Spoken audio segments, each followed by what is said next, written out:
Hi, I'm Dr. Erin Keating, and this is my channel, Dr. Rinnerum, where I talk about books that I'm reading for research, for teaching, and of course for fun.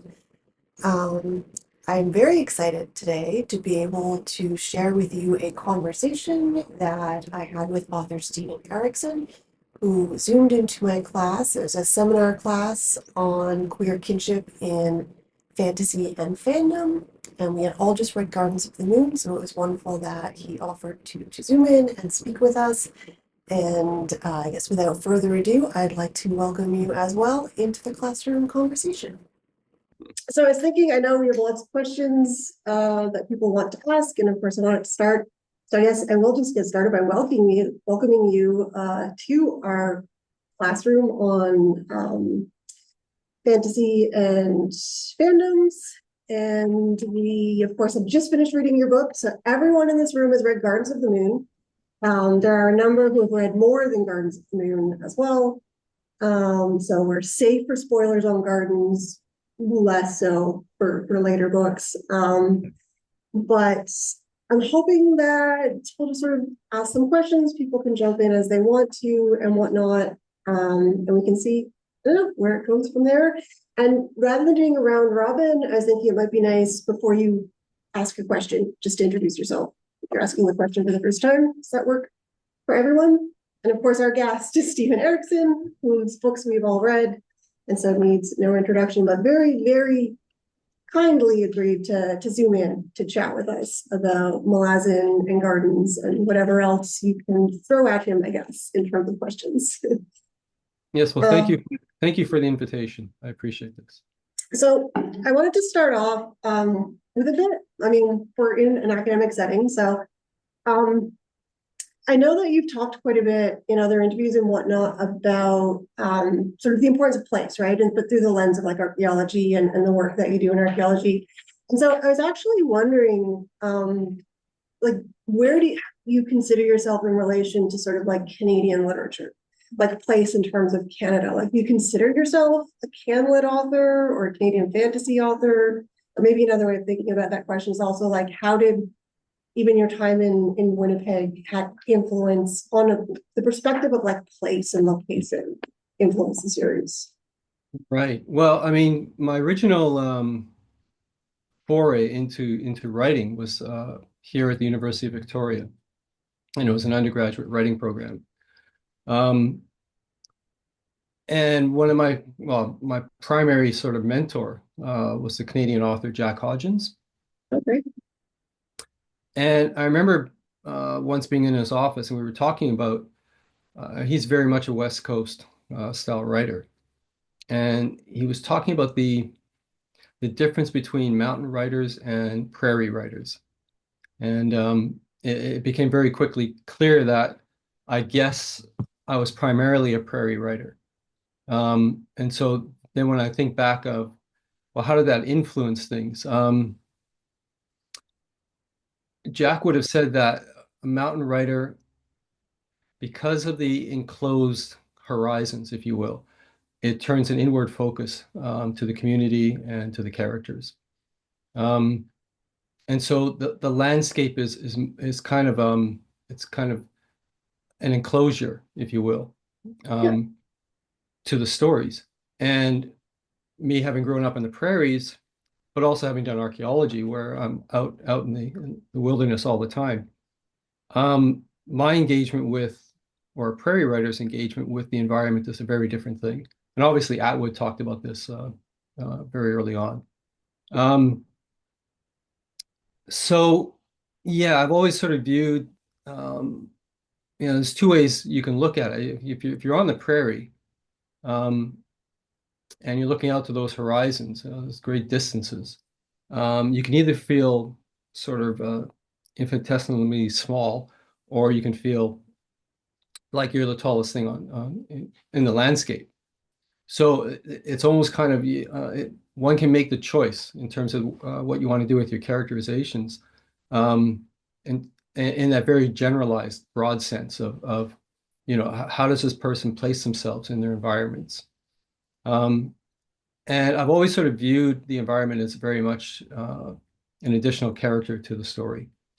And so it plays a huge role. And then from the archaeological point of view, um, there's always deep time to consider when you're examining any kind of environment. And part of my job as an archaeologist was to kind of peel back time in those environments, which would allow me to sort of reconstruct what things look like once. And then you ask yourself, as a surveyor, archaeological surveyor, you ask yourself, well, where would I live? Where would I camp? Yeah. Where would my activities be? And you go out there, and sure enough, you find that continuity of the human condition is the thing we rely upon. Um, so all of that's, I think, it's been pretty formative in terms of how I approach world building, um, but also the engagement of the setting with respect to the story itself. Yeah, I mean, that's one of the things I love about the series is the land is alive, right? Mm. Like it's very, and the sense of history is always present as in it. And just the layers upon layers upon layers, I think is really wonderful. I don't know if someone would like to jump in with a second question. Yeah, yeah. Um, Well, I'm Theo. I'm in my second year of the PhD program here. You hear me fine? yeah, I can hear you. Yeah. You mentioned your early years as a writer, and now you've written many books and you're more mature. And I think every young writer has kind of a core reason for writing, something that drives them. Do you find that over the years that reason to write has shifted? Is it the same reason? Are you surprised by the way that your goals and motivations as a writer have changed over the decades of writing? Yeah, no, that's a really good question. Yeah, it has changed. The 10 book series, I basically poured everything I had into that series. Um, and I think I wrote at least the nine, not including Gardens of the Moon, which took 8 years to find a publisher. But from Dead House Gates onwards, I was writing one novel a year pretty much. Um, and I had a sense of urgency to what I was doing to get that full story out because I knew what I was setting up um, would only actually uh, what I was setting up would lead readers to a certain place, and where I was intending to go, and where I was going to pull the story back, was something that I don't think any readers predicted were able to predict. So I needed to get to that end, and I had scenes, I had exchanges of dialogue in my head all through those years, and these were ones that were going to show up towards the end of the 10th book. So I was racing to get there. And when I finally did, it was like this immense burden had lifted from me. Um, in a sense, I had done all I could do to the best of my abilities with the genre. Um, at the same time, I was also under contract to produce, I think, six more books. And so I kind of had to reset what are my motivations? What are the things that drive me to work on this stuff? And it's taken time and it changes as you get older. The the impetus is not always there, and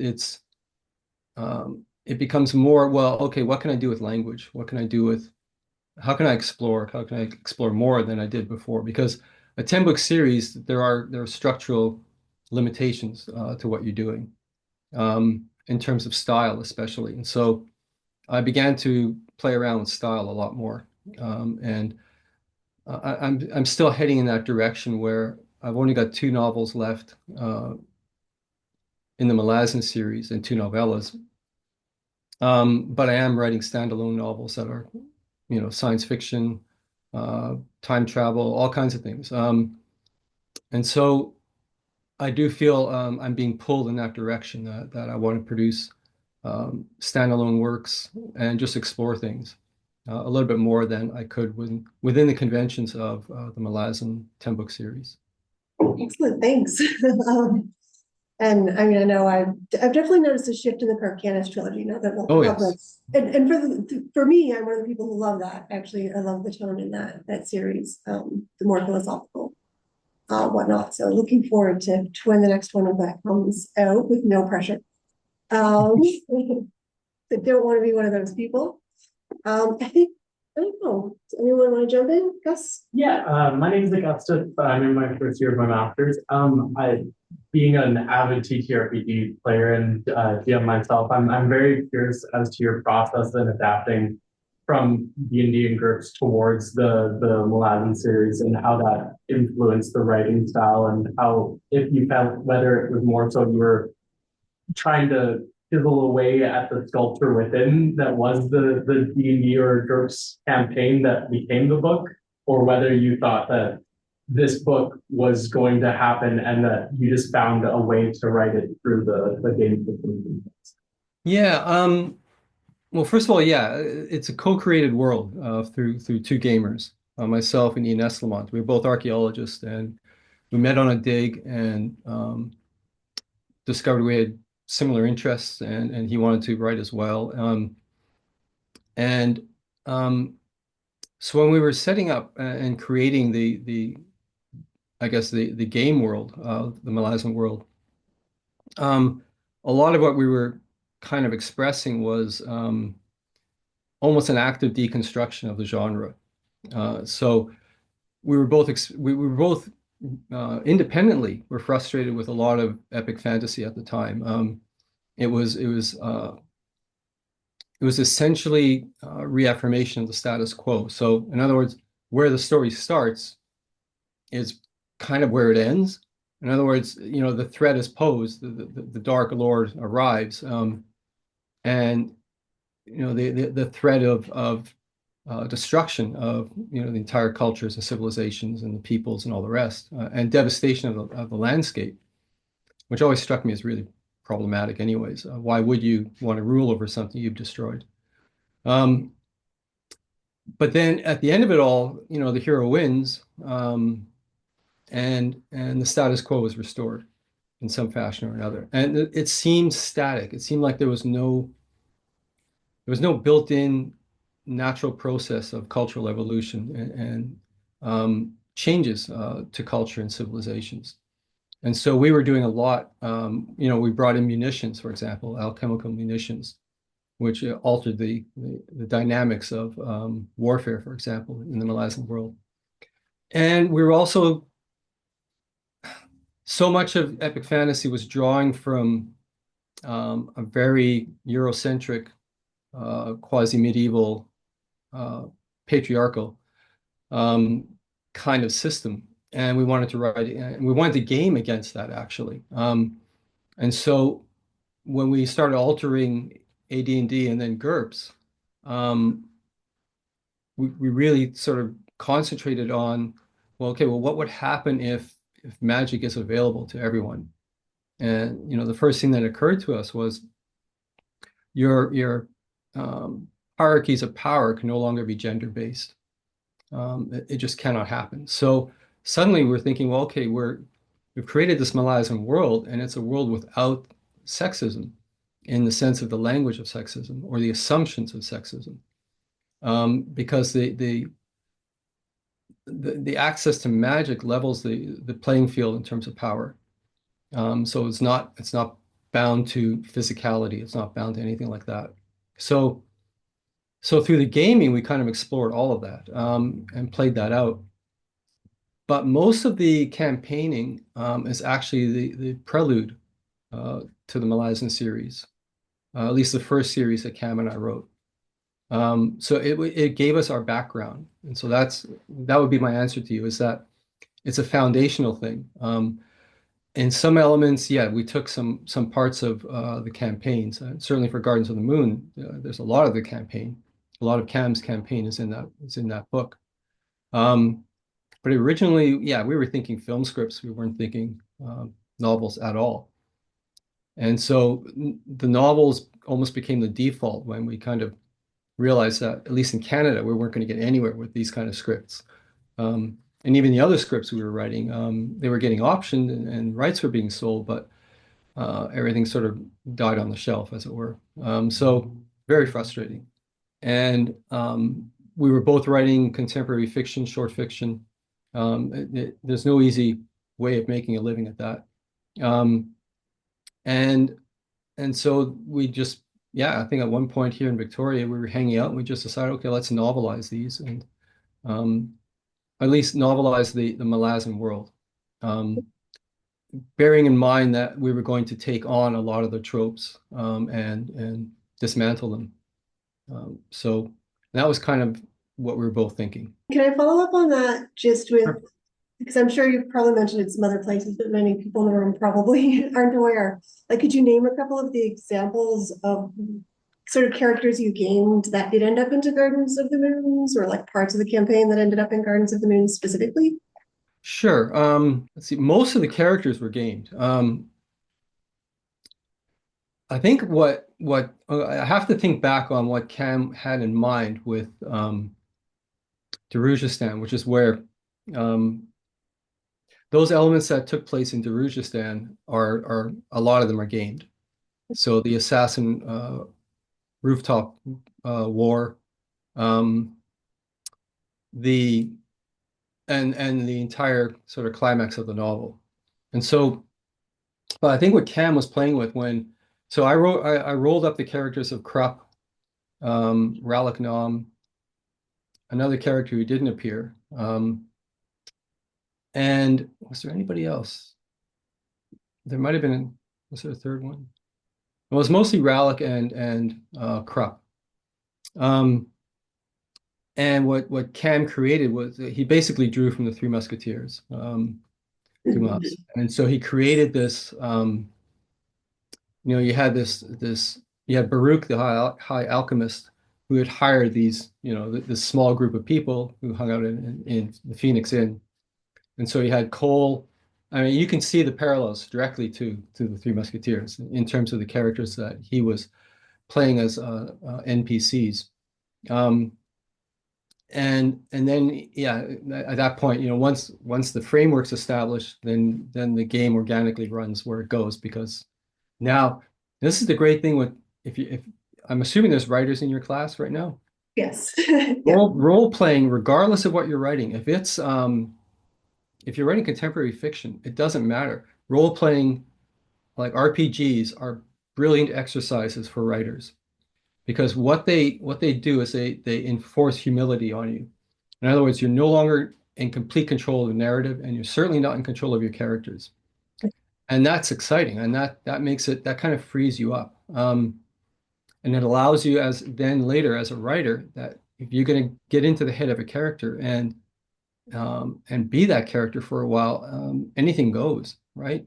There are no plot elements or plot mechanics that are absolutely necessary. The character does what the character does. And then you as the writer, you then have to work out the effect that's going to have on the plot that you're telling. So yeah, role-playing games are phenomenal for that. A DM who always complains that he prepares a bunch of stuff for our campaigns and never uses like 80% of it because he can't guess what we're going to do with what he's presenting to us. Yeah, and that's the entertaining part, right? So anyways, for Gardens of the Moon, Animander Rake was the first character I ever rolled up. You had the elements of the Crimson Guard that appeared. Those were blues and I don't think you saw fingers, but you saw blues for sure. These are all rolled up characters, the characters I played. So yeah, Baruch, Cole, let's see who else. Turbanor, Lady Simtal, all of these characters. I mean, the parallels to Three Musketeers should be very clear now, if you're familiar with that book, those books. So yeah, they were all game characters. Crocus was not. Crocus was actually invented for the feature film script that we wrote. We thought we needed a young male lead who was going to take us through the story, and that's where Crocus came from. But and then the whole Sorry Apsalar storyline, that's all fictional. So everything that sort of precedes the arrival in Darujhistan was created for the novel, But some of the characters, like the Bridge Burners, those were characters that we played in a different campaign. Yeah. Okay. I mean, can I ask, that's actually really interesting about Crocus, because I have very mixed feelings about Crocus, I will admit.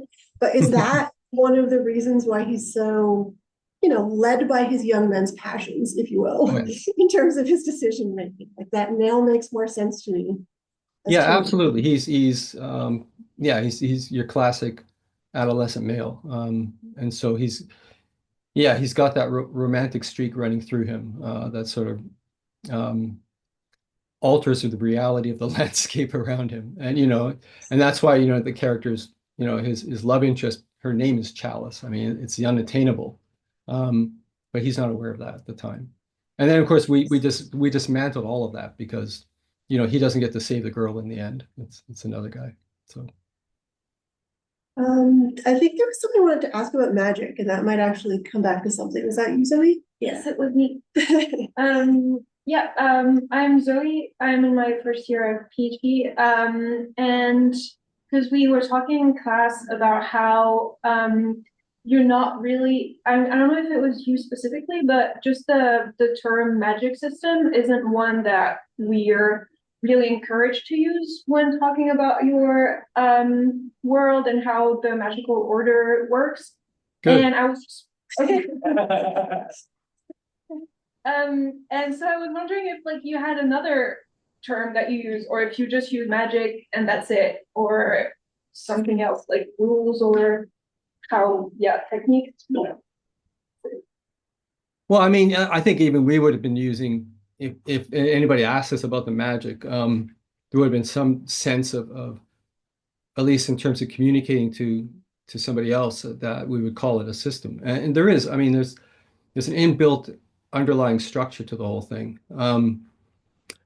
But we wanted to make it as fluid and organic as possible. And a lot of this goes back to, and I know I've talked about this elsewhere, but this notion of hard versus soft magic systems, which I think is it's nonsense. It does not make sense to me. Yeah. But one of the reasons is it's more literary than anything else, and anthropological. But the notion of magic as it appears in very early literature, whether it's Gilgamesh or the Vedic works, or Beowulf for that matter, or the Iliad and the Odyssey and all the rest. It's an evocation of a sense of wonder regarding the unknowable. So if you then turn around and say, oh, no, it's all entirely knowable, and you create a structure for it, all you've done is basically created a new technology, and it operates under the same cause and effect structure that technology does. In which case, the literary purpose of magic is lost. That's it; it's gone. Now, that kind of system can certainly serve other, other interests for readers, in terms of solutions and problem solving and all that kind of stuff, and applications of systems. But we were definitely not interested in that. We wanted something much more free-flowing, and ultimately unknowable. And of course, that became, a point of frustration for a lot of readers because they wanted to know, and we weren't going to explain it. There is a definition. One of the characters gives a definition of well, at least the Warrens, anyways, and magic. But I think it's in book 7 or maybe 8. I'm not sure where it is. Reaper's Gale, I think. But again, that's well into the series, and the reader should be fairly comfortable with that by that point. And even then, I feel like it wasn't an exhaustive definition, right? Because they work in a lot of different ways still, kind of. I actually wanted to follow up on that though too, because it's something we talked a bit about, and I was wondering if it's something that sort of maybe reasons behind doing it. But one of the things I really enjoy about the magic in this world is it's very physical in a way. Like it has weight, it has presence, it causes pain, right? Mm-hmm. Like whenever Anna Ray comes in, like those scenes with Baruch, where it's just like instant migraine.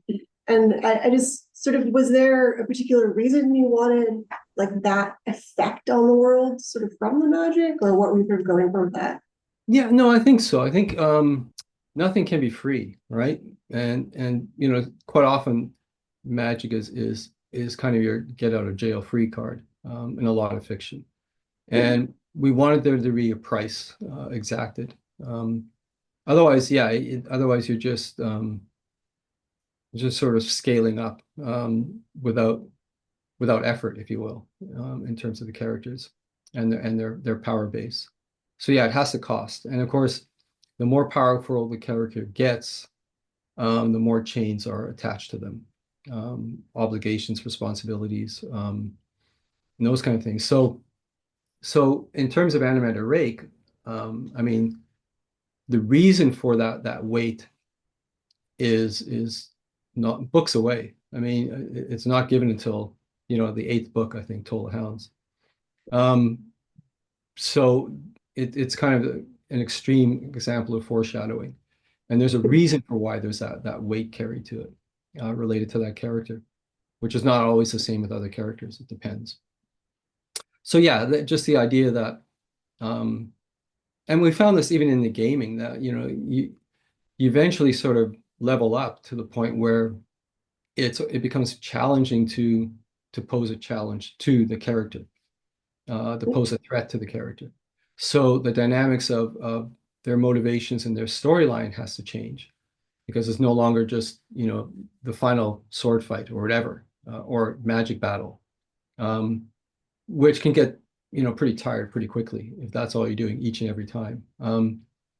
So we needed to sort of unfold these characters and let them spread out a little bit more. And so their use, or rather their reliance upon magic, it becomes less relevant in many respects. And so when Rake steps into the room, all that magical presence it has an effect on Baruch, but it has no real bearing to the conversation that takes place. Yeah. Yeah, it's just there. It's an atmosphere. It's weight. It's what I love about it.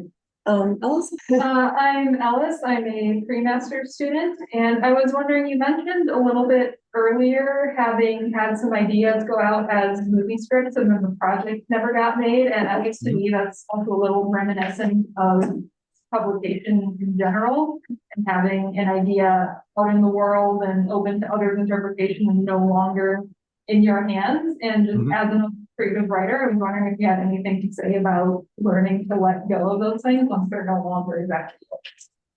Yeah, you learn really quickly with script writing. I mean, scripts aren't works of literature; they're instruction books.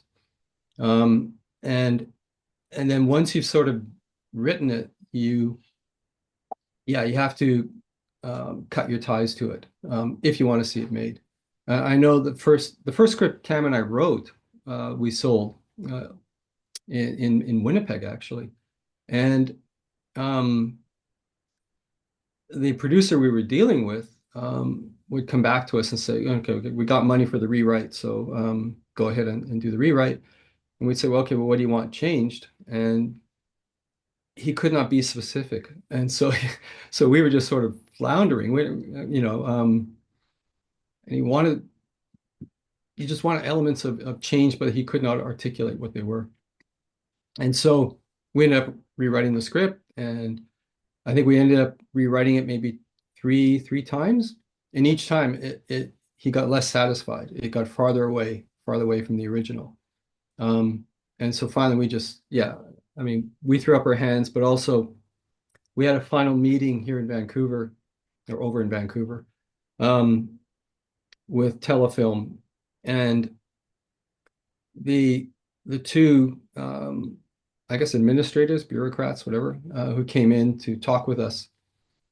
One of them, I think she was probably 21, 22, and the other one prefaced everything by saying that she hated horror comedy, or she hated horror, and we were writing horror comedies.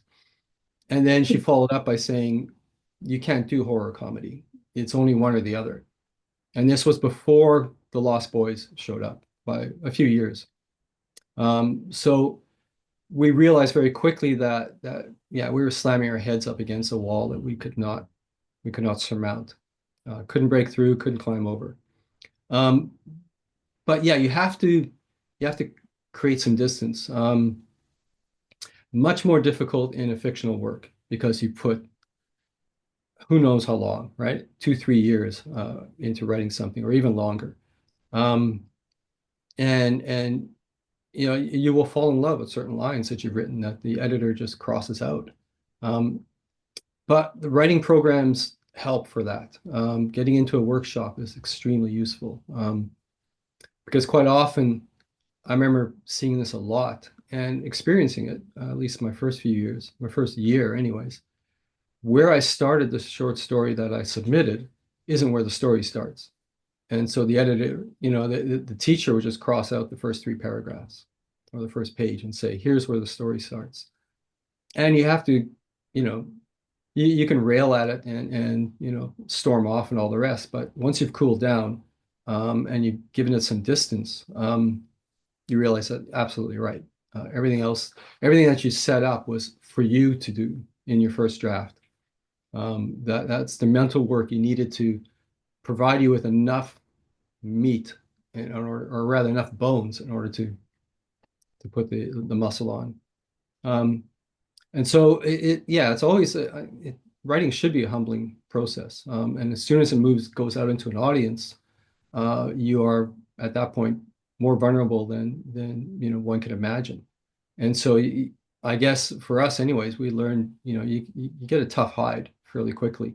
And it's not always the case. I mean, some students lasted, half a year and it was too difficult because you're laying your soul on the page, and it is an act of courage to then hand it to somebody else, and then potentially to weather the storm, the response. So I mean I'm writing a book on writing, and one of the things that I sort of point to as an exercise, as a mindset, is that once you finish the work, short story, whatever, you don't have time to think about it. You don't have time anymore to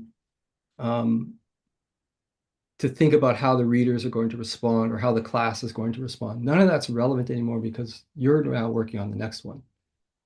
In other words, you set your mind to the future goal at all times. So when the story's finished, that's behind you. And yeah, you may have a rewrite, you may have an edit to do, but it's behind you. So once it's behind you, you don't have that strong emotional attachment to it anymore. It starts distancing itself, which is very healthy. So at least for me, by the time my stories got workshopped, I was already halfway through the next story. And so it mattered less what they thought. I mean, that's honestly not dissimilar from thesis writing, Mm, which the chapters go through many, many edits. And of course, article writing, right, in terms of critical, although people don't always think of those as similar, but those processes are in the sense of needing to have a very thick skin, right, in terms of accepting edits, and accepting your blind spots, I guess, in terms of your own writing. Yeah. Hi, my name is Jessica. I'm a guest here today. I'm very happy to be here. That was a really good question, Alice, and I was thinking of similar things to ask. I was just wondering, I saw online that there was a gap between when you wrote Gardens of the Moon and then when it was eventually published. And I was just wondering about that revision process as we've been talking. I'm thinking about my own writing and things that I have on the back burner, and I'm always wanting to revisit and rework them eventually to hopefully get published. But it's such a, it seems like publishing is such a big, almost like game or something. I don't know how else to put it, but I'm just wondering about your feelings of how did you stay hopeful, or how did you keep going when you wanted to give up, or especially thinking back in those early days when you weren't a successful published author yet and you're still in those early days, how do you keep that flame alive and keep writing and keep going even though publishing as an industry can feel so demoralizing, I suppose? Do you have any? It's incredibly demoralizing. When I finished the draft of Gardens of the Moon, this is back in the day where you could not send anything electronically. You had to print it out. And so I exploited my position at was that at the university one, Victoria? No, I wasn't actually. I don't know how I printed it out, but I had a printer. I printed it all out, and I had one copy and then a photocopy. Stuck them in the mail. Just I have no agent, nothing. Sent them to Delray Books and to Tor because I targeted those two based on what they were publishing, and I thought this was as close publishing wise that I could get to what I was doing. And so when I initially sent it to Delray, and it sat there, no acknowledgement that it had been received or anything for a year. I think it was a year. And then I got a rejection letter in the mail. And so I ran off another copy because they don't send anything back. At least I don't think they did. Anyways, even if they did, it would have been a mess. It would have had coffee stains all over it and all the rest. So then I sent it to Tor. And in that case, I think it was about 8 months when I got contacted, and they were really close to taking it. The editor, Patrick Nielsen Hayden, really liked it, and he was waiting for one reader report. And whoever that reader report was, they hated it. So next thing you know, it showed up back in my mailbox. So, but at the same time, I'm writing contemporary fiction through the writing program. So basically, I shelved it. I put Gardens of the Moon up on the shelf. And I was concentrating on, I went to the Iowa Writers Workshop, so I had their equivalent of a thesis that I had to write in those 2 years. And I did that. And what my external advisor, a writer named Peter Nazareth, lined me up with a small publishing house in Toronto called TSAR, the South Asian Review, I guess, TSAR. And they took the thesis, they took the collection, and that became my first book.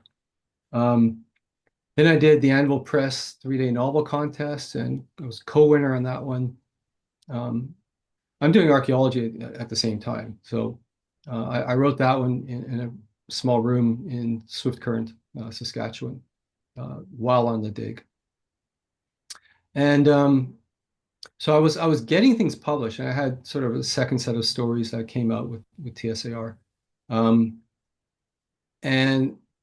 But Gardens of the Moon it wasn't there. And then we moved to Winnipeg. I got some Manitoba. Well, no, I got a Canada Council grant, a major grant, to finish the novel for TSAR, the story collection for TSAR. And then when I got to Manitoba, I got some major grants to write another contemporary fiction novel called This River Awakens. And it looked like I was heading for Can Lit, basically.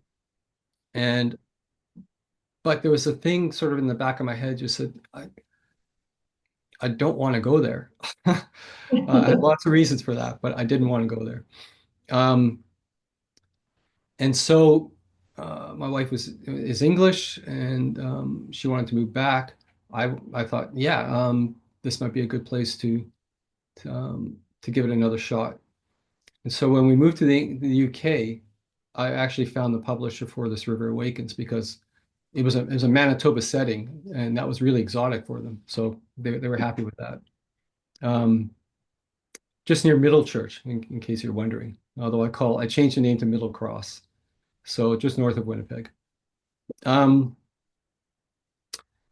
And my brother-in-law at the time was a journalist, but also wanted to be doing other kind of work, fictional work. So I got it in with his agent. And so that's what got This River Awakens, the deal with Scepter.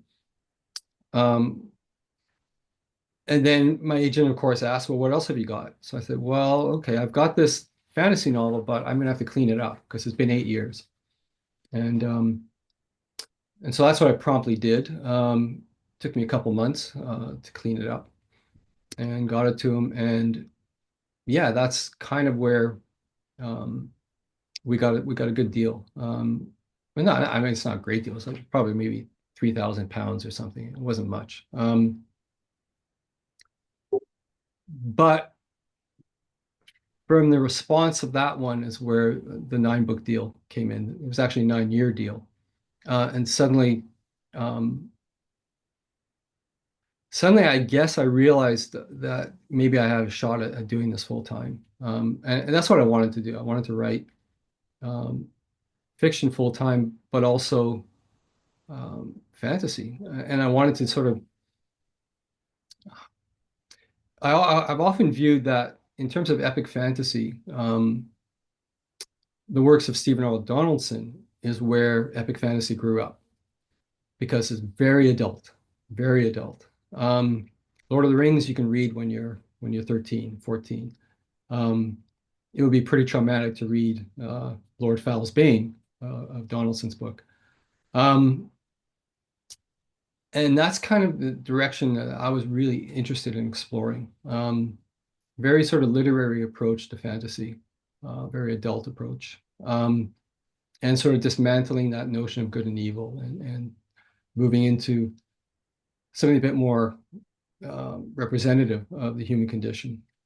But anyways, to answer you more directly, I almost gave up. And it's even if you feel like you're almost giving up, as long as the manuscript is still sitting on the shelf, there's still a chance, right? So yeah, don't do the ritual burning of the manuscript. Not a good idea. I guess, I mean, there's a couple of things with that. And one of the ones, I guess it actually links to the letting go one. And I've been curious about this because there are more and more academics, like MA students, PhD students, sort of talking about your work in their like MA theses and their PhD theses. And then like there's a couple of, not very, I think just one or two maybe so far, like published articles. And I wonder, like, do you sort of keep, are you aware of sort of how academia is starting to take up your novels, or do you just sort of leave us to do our thing and whatnot? Well, yeah, I'm aware of, I think, 3 theses, master's theses, I think, for the most part. Although Dan Creed's, I think it was PhD in Florida, my stuff was incorporated into that thesis. I actually sat in on his defense because I happened to be down there at the time, which made me rather nervous. Yes.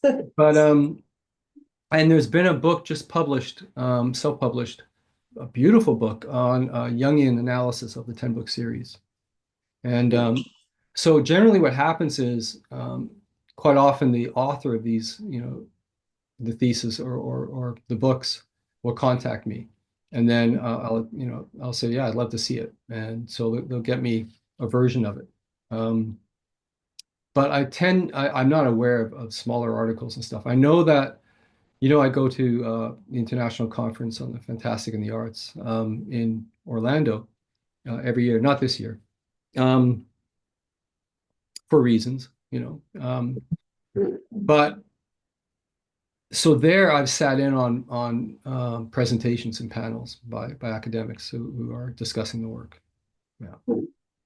And I mean, I guess a part of the letting go, like how, like, is that something I guess you enjoy? Do you sometimes sort of look at it with some suspicion what people, because I mean, sort of put it in perspective, I am used to working on authors who are long dead. So if I find it interesting to actually be working on authors now who are alive and potentially talk back in terms of what they're saying about their works. And I just I wonder sort of what, like, is it just sort of a very postmodern, the text is there and what they take from it, or that there are times where you're just like, that is not there.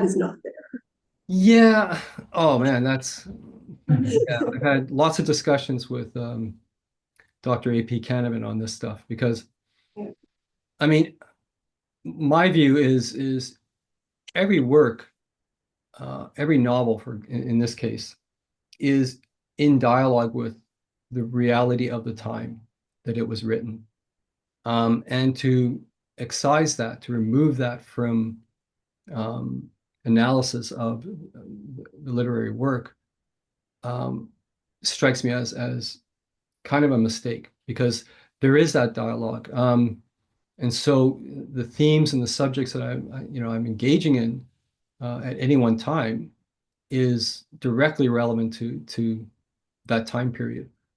And so at the same time, then once it's done, you're no longer the same person. And so you need that distance. You get that distance just through time.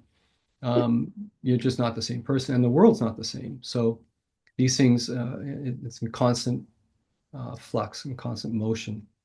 Um, yeah, I don't know. I think I sort of lost the track of what you're. Can you bring that up again? What you were saying? Well, it was more just a sense of whether you are Oh, right. okay with what people are doing with your work, or if there are times where you're just like, no, that's too broad. That's not. No, I love it. I love it. In fact, yeah, I was just sort of wandering through YouTube, and when I saw the one your discussion on queer theory, and that was just, I mean, it blew me away. It was so cool. Um, and then you follow up with the Marxist stuff, which was really intriguing for me because coming through anthropology, certainly in the late 70s and stuff. I mean, it was the entire thing was structured as Marxist structure. And so that was sort of part of that was sort of the foundations of any discourse, any dialogue you're going to discuss in terms of anthropology. So you had that sense of the Marxist social structure where you hunter-gatherer to um, horticulture to pastoral nomadism to agriculture to state or to tribe to state to civilization to city, right? And then to empire, eventually kingdom to empire.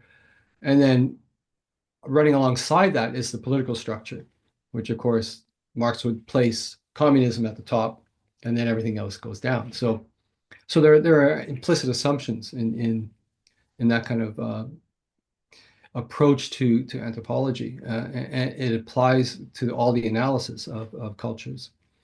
So yeah, that was really interesting when you were talking about. Um, I was trying to sort of connect what my experience was in anthropology to what you were doing, and it's really interesting to see that it does cross over quite seamlessly in some ways. Yeah. Well, I feel like I don't know this for sure, but I do feel like that sort of 70s cultural studies with Stuart Hall and Ray Williams and those sorts of people was very influenced by anthropology Yeah. as well. And I think for literary studies anyway, that's really where we're sort of pulling our Marxism from, generally speaking, as British school of theorists in those instances. But that actually is a nice segue potentially. Bren had a question. Do you mind maybe asking yours? Because that is sort of linked to what we're talking about. Yeah, hi, I'm Bren. I'm a second year or first year MA student. I'm just gonna read off my questions. Don't really remember, but so I guess I was reading somewhere, or we discussed in class about how that you didn't want like really like ethnic, racial, or cultural groups to be like directly analogous to like real world counterparts. So I guess when you're developing these groups in your story, I was wondering if you're like consciously pulling from various real world groups in ways that simultaneously evoke and reject cultural stereotypes and assumptions that are associated with those groups. And is it to prevent readers from making concrete associations in their minds so that they can approach the story unburdened by real world prejudices towards certain groups, or is it to force readers to examine their own prejudices or assumptions, I guess, or both? Yeah, it's kind of both, but the rejection of um, corresponding or correlate cultures and civilizations here uh, is kind of implicit, right? Once you create something that where you've drawn from you're just drawn from basic mechanics of social structure. So, what relationship does the environment have on building that civilization, that culture? And so in that sense, it follows the rules of human adaptation and occupation, and how in a very general sense, cultures shake out, dependent upon their environment. So, I'm just reading a book now, this immense book on the history of the Mediterranean. Um, and it sort of highlights this, because the Mediterranean, in terms of human adaptation, at least for quite a long period, was not it was not fecund. It did not provide a lot of resources. And you would think, well, of course it would, but this is almost before um, the kind of resource extraction that involves maritime cultures. So we're talking really early. And it was, the Mediterranean for the North African coast and for even Gibraltar, it was a barrier. It was not a thing to be crossed, and it was not something that you could draw a lot of resources from. I think there's a statistic you'd have to eat, I don't know, 15,000 cockles to be the equivalent of, a red deer, or 150,000, something like that. It's a ridiculous caloric difference. And so the environment can have an effect, but then you have to be very specific on what that environment is doing. And so that's kind of where anthropology talks about subsistence basis, and then building your culture from that, and then other factors that will kick in terms of domestication, resources, the locality of resources, whether they're close. If they're far away, then you're going to be triggering trade networks. And so now suddenly you've got a population that's no longer looking inward, it's looking outward. And that then changes the mechanics of, okay, well, if I have to cross that mountain range, we need a pass, we need a pathway. Or if I have to cross that sea, we need to figure out a way to get across. And so all of those things sort of build the culture. And that's where we started. We started with maps, and we just threw in the geography of it, and the geology of it, and then just figured, okay, well, what's this going to produce? And then if you do that without thinking in terms of any kind of earth-based correlations, then you're not dealing with race. It's not relevant. And you're also not dealing with a lot of the almost pre-existing assumptions and prejudices that exist, which, I mean, you can find it in Tolkien, you can find it in Game of Thrones. It's this notion of Eurocentrism, but where the barbarians are to the north and the hordes are to the east and the decadent south, and it's like, and it's like all of those assumptions are just carried into, potentially could be carried into a fantasy setting, and there's no reason for it. Yeah, we were very conscious of making sure that we didn't have any direct correlates, cultural correlates at all, and that we were going to base what the cultures look like on magic, presence of gods, and the environment, and just take it from there. Hi, I'm Anastasia. I'm in my undergraduate honors degree here. I'm gonna jump out a little bit from the scope of Gardens of the Moon, specifically thinking about motherhood throughout the series. I was so deeply moved by the character of the Maib. I think she might be like one of my favorite book characters ever, actually. And I thought it was quite tender, the space that she was afforded in the novel to sort of lament her condition and her suffering. And we see kind of motherhood arise with the figure of the matron and the jagged mother. And I'm curious. I know you've talked a little bit about motherhood in the novel before, but I'm curious specifically, within the former genre of epic fantasy, did you always see motherhood as fitting in with your series, or was that something that kind of came to you as you were writing? And what does motherhood kind of mean to you within the series?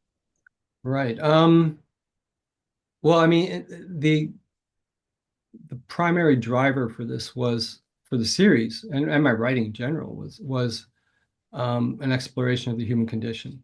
And so everything was going to be on the table, potentially.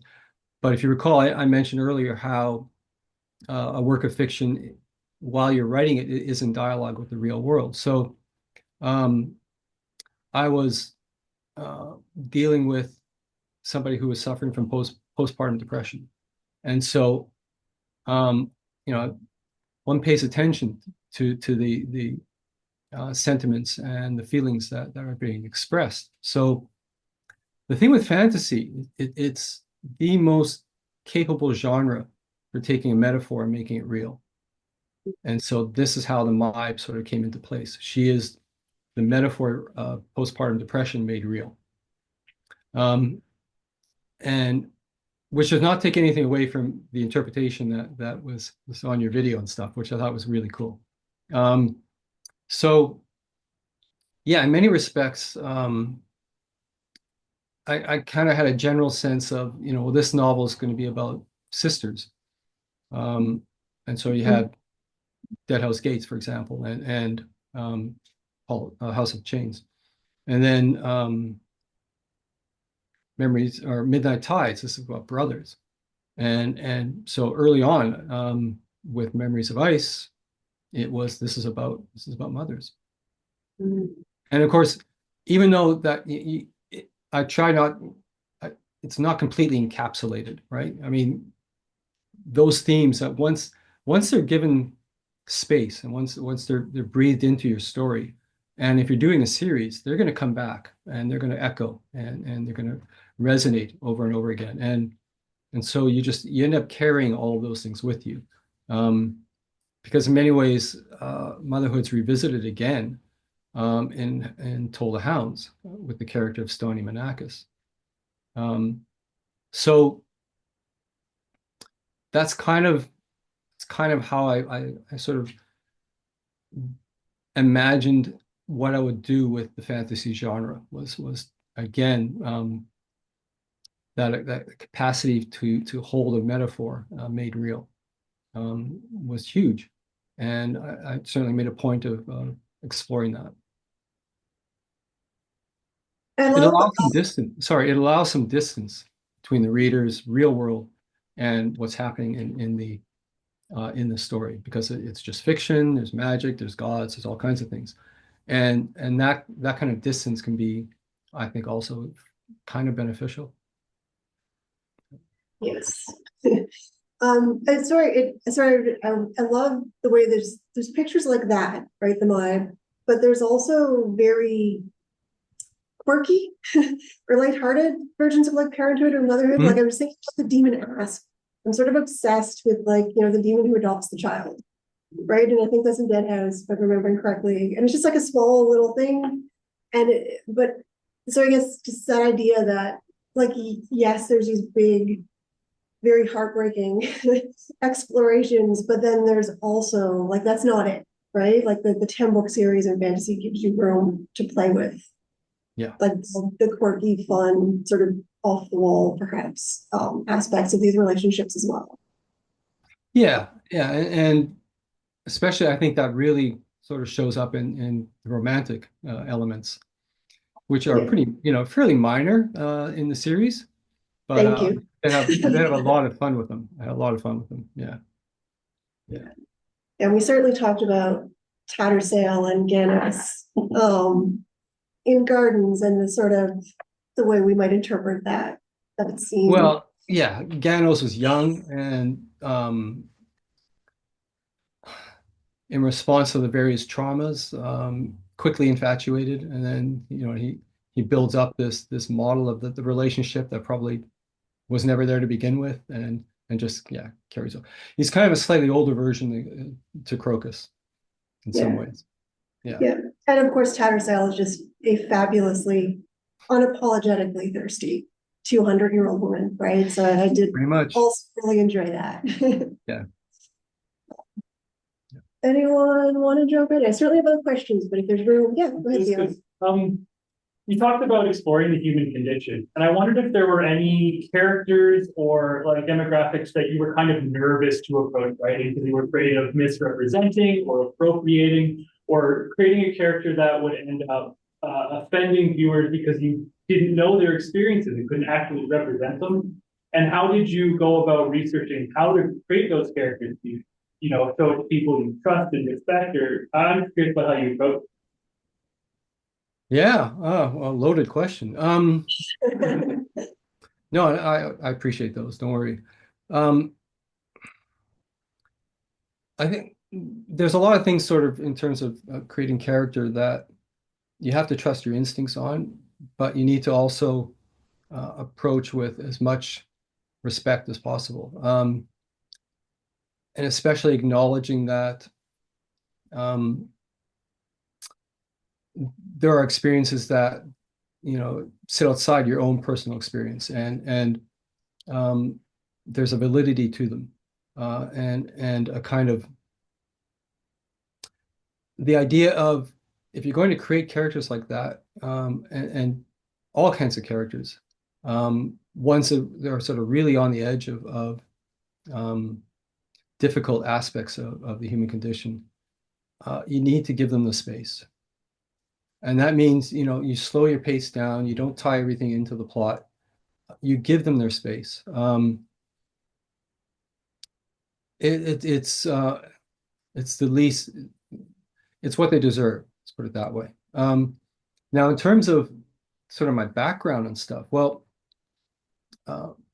we were growing up in Winnipeg. My family was very poor, and my father decided to go back to school, Swedish immigrants. And he ended up finishing his high school at the Adult Education Center, I think when I was maybe 11 or 12. And then he proceeded to the University of Manitoba to eventually after, and this is while carrying two jobs,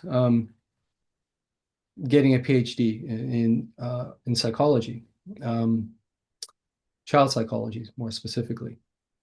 It took him 18 years. And in the process of that, so while I was in my teens, as a voracious reader, the only stuff that's in the house were textbooks, my father's psychology textbooks. So I read them all.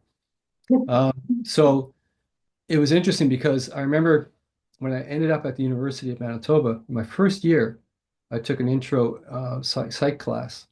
I didn't even have to go. I showed up for the tests and wrote the essays because I already had all this stuff. And I look back on that now and realize that was really, really good preparation for fiction writing. And I wasn't thinking in terms of being a writer, but it was huge in terms of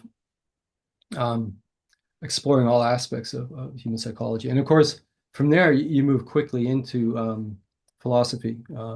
It's pretty, once you're doing epistemology and all that stuff, you're just sliding into that kind of stuff. So generally, I start with, a character in terms of creating a character, what's the essential worldview of this character? And you can simplify, are they givers or are they takers?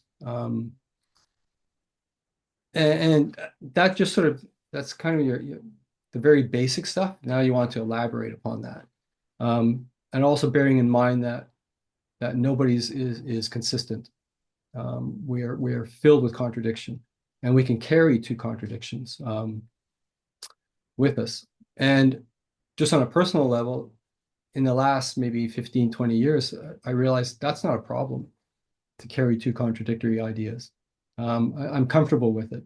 I know when I was younger, that idea of, no, you need to find that sort of, that certain path that you're not going to deviate from, in which you've convinced yourself that you've figured out everything. And here's how the world works. I mean, that's a product that I certainly experienced in my 20s, definitely. And so interestingly, the 10-book series was an exercise moving me away from certainty. Because especially when I came into UVic and the writing program, I realized really quickly that fiction's not about the right answers to anything. It's about finding the right questions. And if you stop at that point, you leave the rest to the reader. And they can take it and do with it as they will. So yeah, it's been an exercise away from certainty. And so when I create characters, I give them their space and see where they're going to take me in terms of what is important in their lives. And yeah, certain characters. I mean, I've written characters who would be clinically diagnosed as sociopathic, and it's not a nice place to be, right? Yeah, you want to get out of that, but at the same time, you want to lay out as best you can the thinking that goes behind the actions of that character within those constraints, and then take it from there. But I think some of the most traumatic stuff is actually not related to characterization. It's cultural. It's what cultures can do to the members of that culture, and those mechanisms at work. But none of that's in Gardens of the Moon, so don't worry about it. Yeah, and I mean, I think that's one of the reasons I enjoy and I'm drawn to teaching gardens. Although I want to experiment with teaching Dead Gates as well. But is that when we talk about pedagogy lately in terms of literature departments, we actually feel like part of our job right now is to help people be fine with uncertainty, to help students be able to be okay within ambiguity, within uncertainty, not having simple, clear narratives all the time, or having multiple narratives that sit comfortably next to each other, right? So I think your work really lends itself to that sort of pedagogy in important ways, which I appreciate.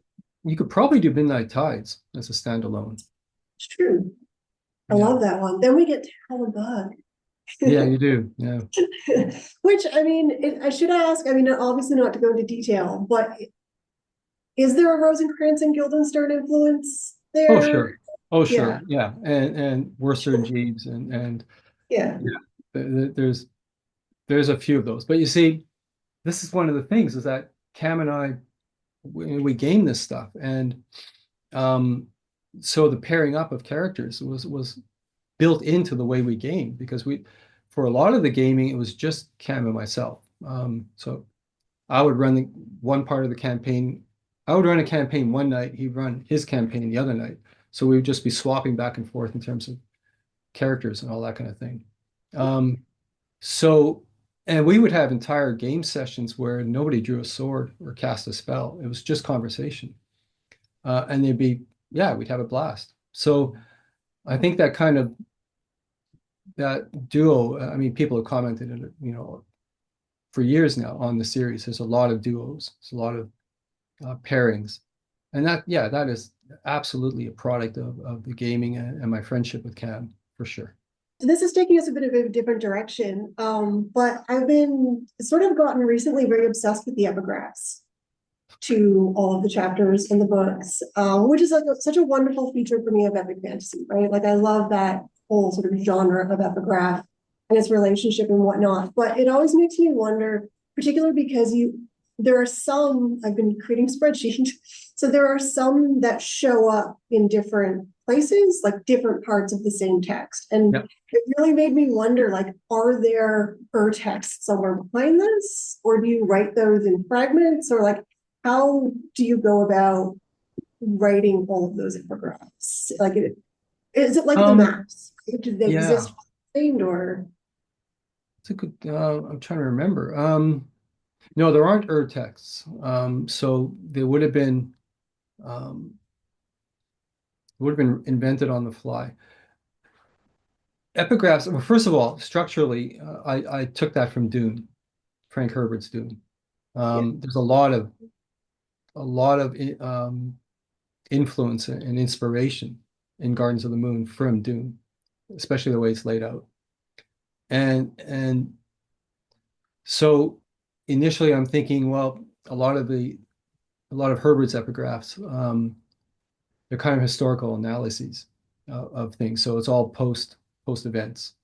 But I wanted to throw a few other things out there. I wanted the Malayalam world to have a dynamic and active poetic tradition.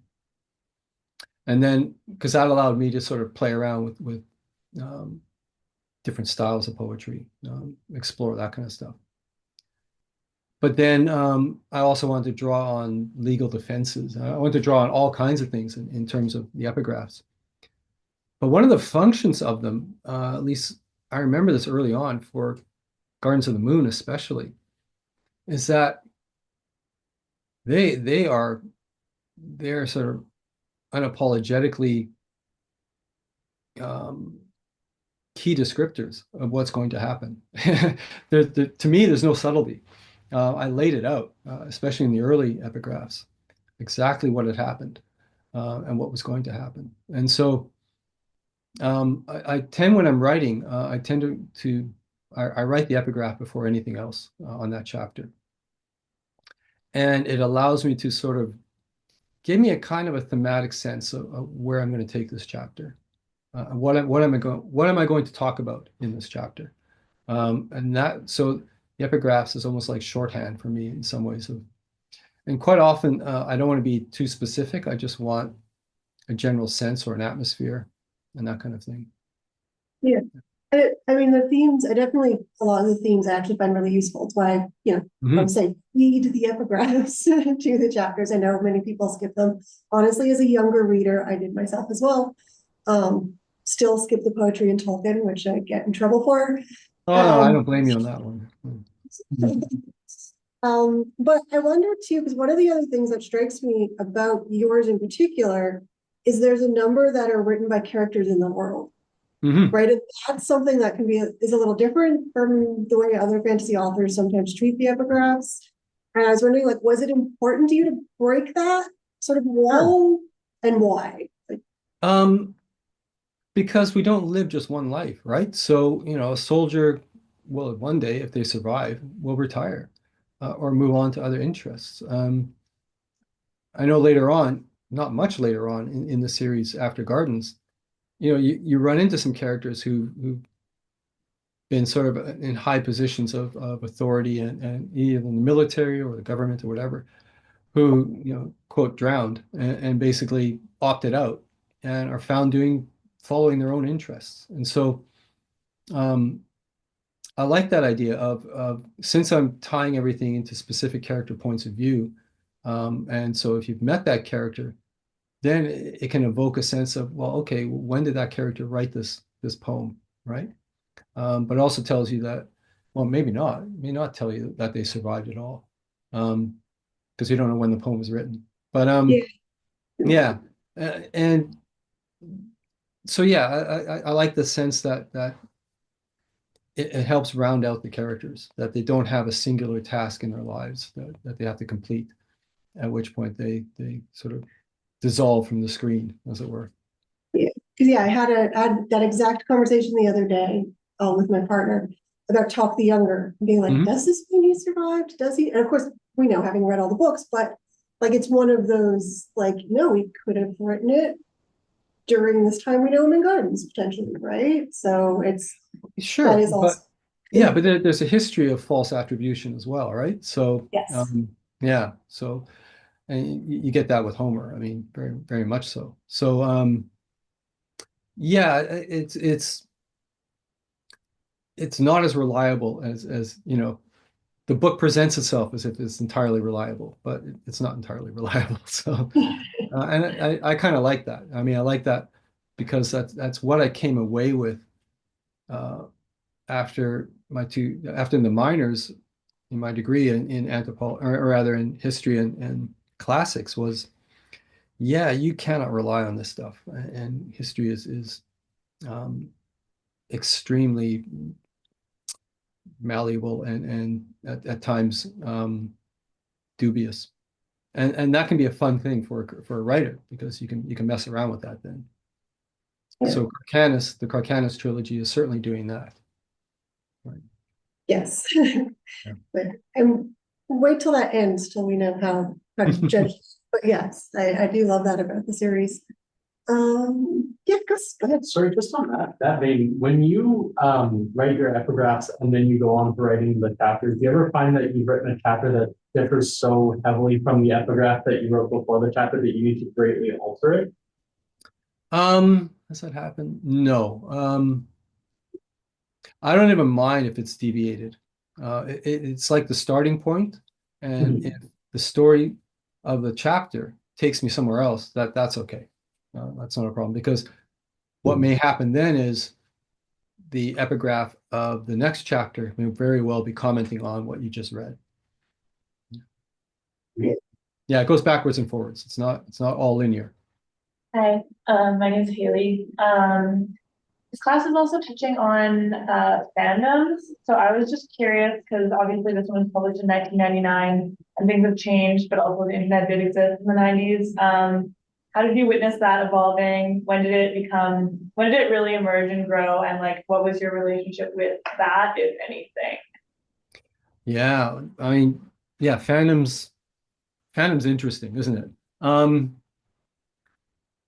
There was, I think, when the books were being published, there was one fan-based site online called malazanempire.com, I think it was. And it was just, a very early version of people gathering up and having discussions, I guess, similar to Discord, I suppose, or whatever. And what I noticed, because I kept track on it, there was a very consistent trend as the books came out. Each new book usually got fairly lukewarm reception. And then about 6-8 months later, their ratings for the same book and their thought of the same book would just start climbing. And it was very strange. And of course, I look back on it now, and some of these people who are still engaged in the conversation, books they didn't like the first time they read it, and now it ranks as number one for them. So that was interesting to observe. I guess, I was conscious that that each novel was it's going to break the conventions of the previous novel. And so I knew that there'd be an adjustment period. And of course, the more enthusiastic the reader, the sooner they get the manuscript, or the sooner they get the book. So they're the first ones onto it. And then they create their comments, and then people follow on from there. So then, of course, BookTube kind of happened. And that really changed things. And what's curious is, this series is well, it's old. It's been around for a long time, but it continues to find new readers. And one of the things that, as a reader myself, if I look back on if I were to pick up, say, Zelazny and read an Amber novel, you cringe. There's just elements that have evolved in our culture that really make those settings feel like completely different worlds. And of course, one of the challenges, especially to writing fantasy or any book, but especially fantasy, is how do you combat that work losing its or rather becoming stylistically antiquated. And it's a thing you can't defeat that, right? It's going to happen. Language changes. But if the subject matter you're approaching is so clearly focused on the human condition, then that doesn't change. And that it becomes a case of, okay, well, why is the Iliad still kind of present, kind of, and so you go back and you deconstruct that, and you realize that, yeah, this is just like the Olympic pantheon, this is all about the human condition. And the gods are simply the extreme versions of these emotional responses to things. And so I think, in that sense, stylistically, there's not much you can do. But thematically, my idea and certainly my ambition was to make this as timeless as possible. And so I guess, when I'm seeing, brand new readers coming to this thing, whether they like it or not, their responses don't seem to be characterized by a sense of this is old fashioned or this is, whatever. So I guess something's still working. Fingers crossed. I mean, not that you have to reveal it if you have in terms of underwork guys, but have you lurked on the subreddit at all, the Malazan one online? No, Community. No, I do not do the subreddit stuff. I think I did. I showed up there briefly, and I think the Dead Author, I think, was my name for that one. Yeah. No, but I tend to avoid that. Though I hear from other people who sort of they'll comment, they'll bring something up or whatever. But it certainly seems to be an ongoing discussions of that return again and again to particular themes or interpretations or impressions or whatever. Yeah. I mean, I know. Zoe, did you have a but of the fun? You want to unleash some of your fun questions? I have your fan curiosity questions. I have fun questions Cool. that are not related to your book at all. All right. Do you have a favorite movie or TV show? Movie. Yeah, this may. Okay. One of my favorite movies is Top Secret. Have you ever heard of it? No. Have you heard of Airplane? Have you heard of Airplane? Yes. Yes. The Zucker brothers Airplane. Yeah. Well, Top Secret was one of their products. It starred Val Kilmer. I still find that one of the funniest films I've ever watched in my life. And these days, I rather prefer to laugh than cry. So Top Secret's a fantastic meta film that is absurdly funny. I see one person smiling, so somebody knows it. Yeah, I know some of the gags in that movie. Taking the eyeglass or the magnifying glass, his eye is really tiny, or the giant phone and the depth of field joke. Yeah, the depth of field jokes are brilliant in that one. Yeah. Let's see, what was the other one? It was film and TV show? TV show? One of the most affecting for me TV shows was a British production.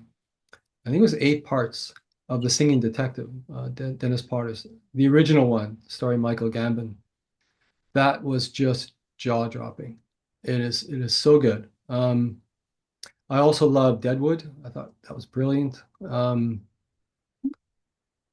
No, the language of Deadwood, it's Shakespearean. It's fantastic.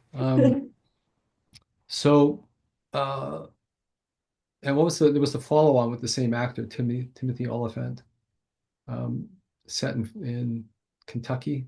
Was that Justified? Yeah, Justified. Yeah, fantastic. Yeah. Do you like the Westerns then?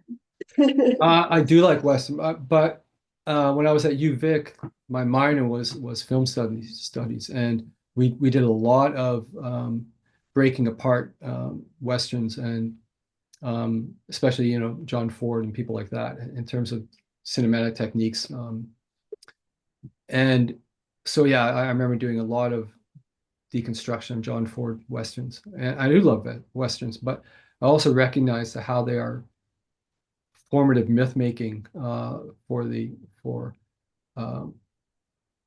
America in a really curious way. Very much if you look at the preeminence, if you will, of individualism, that's especially active right now. You can find its origins in Westerns, where the individual is usually fighting against a collective authority of some kind, whether it's a gang or baron or rail barons or whatever, or ranchers that are taking over land. It is always the single individual who fights against that. So it's anti-authoritarian, but at the same time, it flips and eventually restores the status quo in some fashion or another. And so mythologically, it's absolutely fascinating, and to how it has shaped very much of I think the America's sense of itself. In often very damaging ways, right? Profoundly damaging. Yeah, it's one of the reasons I love studying romance actually as well, because popular romance and that genre, even going back to the 18th century, has done a lot of shaping for heteronormative relationships and Has it? just courtship. Oh yes. Absolutely. It's you could write, multiple PhD theses on just the Western and its impact on modern society. Yeah. Still there, still happening. Yes. I mean, I guess on a similar vein then, if we're in the sort of lightning round, preferences and favorites, but this is a little more like literary. Do you have sort of favorite authors, texts, fiction and nonfiction, that, or even just recent ones? Because I know sometimes favorite can be Yeah. that. I'm reading a lot of Adrian Tchaikovsky. I'm a huge fan. Ever since I read Children of Light, and we've hung out together a couple times in Europe, and cool guy, very interesting guy. Great background for what he's writing. So yeah, I do like him. Becky Chambers, big fan of Becky. She writes really cool SF. For nonfiction, here's a book I keep going back to, and this sounds weird, but it has this wonderful title. You may not find it wonderful. I don't know. It's called The Origin of Consciousness in the Breakdown of the Bicameral Mind by a man named Julian Jaynes. He was one of those very rare academics who had specialties in a wide variety of disciplines and fields. And he posited the notion that there is a cognitive shift in how we saw the world and how we thought of ourselves between basically end of the Bronze Age. So between the events of the Iliad and the events of the Odyssey. Okay. And that prior to that, and he has archaeological evidence for this. He has, I think he was a neuropsychologist. So he has biological evidence for this. Not as much, but certainly in a conceptual sense in terms of learning abilities and what constitutes consciousness. So he's got that background. Plus he did literary analysis. And I remember reading the Iliad, even as a teenager, and going, there is something really strange about this compared to the Odyssey. It is a very different, there's a different mindset at work here. And I could not for the life of me figure out what was so weird about it. And then somebody recommended Jane's book, and I picked it up. And suddenly I saw his analysis, and it all made perfect sense. There was no interiority in the characters of the Iliad. And basically, what you're seeing is there is no smooth fusion between the two halves of the brain. And so, in a sense, we were not conscious until basically the complexities of society and the emergence of writing actually forced a cognitive shift in our minds. And you can find it in the old the clay tablets that have the prayers. This is after the Bronze Age collapse, and those prayers are all they're all saying the same thing, which is basically they're beseeching their God, and they're saying, why have you stopped talking to us? And so what the bicameral mind is, the two halves, is, I don't know if any of you have experienced this, but have you ever been sitting quietly somewhere or about to fall asleep, and it feels like somebody speaks in your head really loudly, and it comes from nowhere? That's the bicameral mind. And so what he is suggesting is, prior to the end of the Bronze Age, that is kind of how we engaged with both our ancestors and with gods. That was the voice that was in our heads, and it was something we did not connect to. It's an extraordinary book, and it's beautifully written. The first page alone is just breathtaking. I go back to it. It is so good. And it's an idea that I think, came out in the late 70s. He died shortly afterwards, but it is still alive now. And I'm seeing a lot of lectures reviving this particular notion. And I find it fascinating because archaeologically, it kind of fits in terms of literary analysis. It kind of fits in linguistics. Because it's only with the Odyssey that you start getting the wily Odysseus, that interiority thing that's going on there. Prior to that, some of the scenes of the Iliad they don't make any sense, right? Because people do things, and for example, when Agamemnon does something that drives, I can't remember the specific, I'm bad with names, but drives Achilles to fury, and Achilles comes and accosts him. I think it's Agamemnon. But basically his defense is, the gods told me to do this. And the response of Achilles is, oh, okay, turns around and walks away. Something else is going on there, right? It does not mesh. And I think that's kind of where Julian Jaynes was starting, but he took it from there. It's a fantastic book. Yeah, no, that sounds fascinating. That is going on my to read list. And it's one of the most beautiful book design covers I've seen anywhere. So I think we will wrap things up there. I mean, thank you. 90 minutes of your time. We really appreciate it.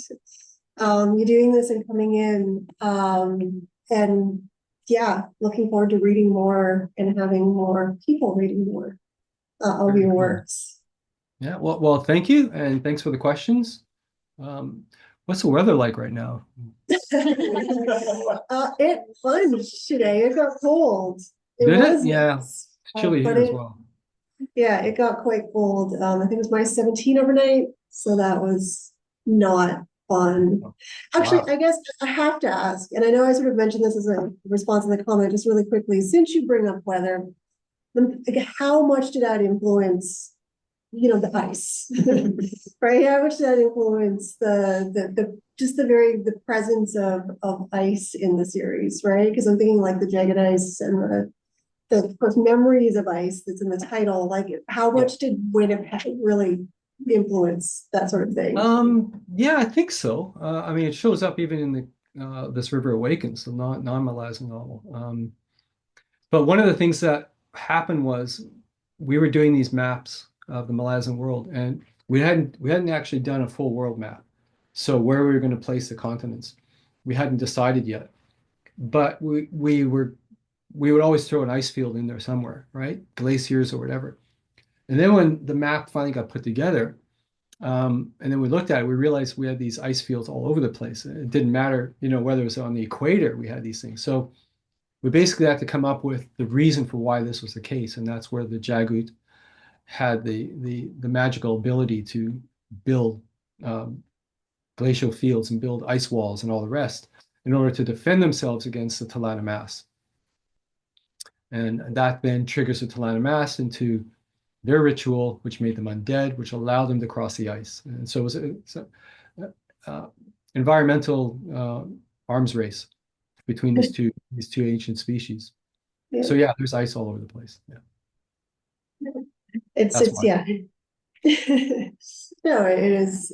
I don't know. It's a fun aspect, I think, of the world that sort of connects it to here, if you will, because there is something about Winnipeg, I find, and you're of course one of these, but there's many others, and even in our department, that there's a lot of people who write horror, Hmm. dystopian fiction, or fantasy. So it feels like, our Yeah. Winnipeg winters.